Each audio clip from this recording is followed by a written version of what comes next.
આપણે આવું એક 200 લીટરનું બેરલ જોઈએ। એની અંદર આ બેરલને થોડુંક છોંયે રાખવાનું, તીતર છોંયાની જગ્યાએ। પછી એની અંદર 180 લીટર જેટલું પાણી ભરી દેવાનું। પછી એમાં 10 લીટર દેશી ગાયનું ગૌમૂત્ર, પછી દેશી ગાયનું તાજું છાણ કિલો 10 કિલો એની રબડી બનાવી દેવાની। રબડી બનાવીને આની અંદર નાખવાનું બેરલમાં।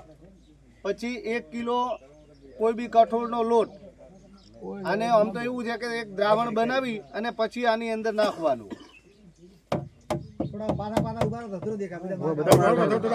પછી 1 કિલો કે 1 થી 1.5 કિલો જેટલો આવો લાઠીઓ ગોળ લેવાનો।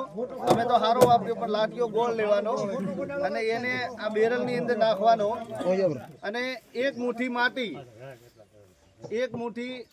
માટી એટલે કે સજીવ માટી, કોઈ જ આ માટીને રાસાયણ અડેલું હોવું જોઈએ નહીં, જેવી કે તળાવ, શેઢો પાળો કે કોઈ વૃક્ષ નીચેની માટી આ બેરલમાં નાખવાની।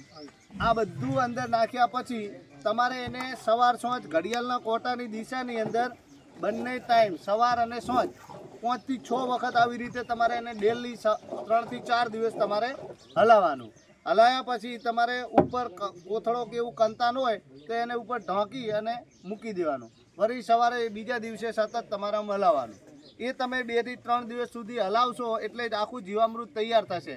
એટલે ઉપર પતળી ખોપરી જેવી થશે।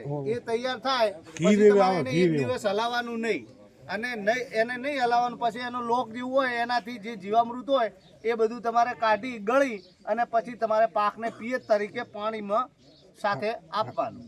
અથવા જો તમે પંપથી છોંટતા હો તો તમારે 2 લીટર કે 3 લીટર જીવામૃત અને બીજું પાણી પંપમાં ભરી અને તમારે છોડને આપવાનું।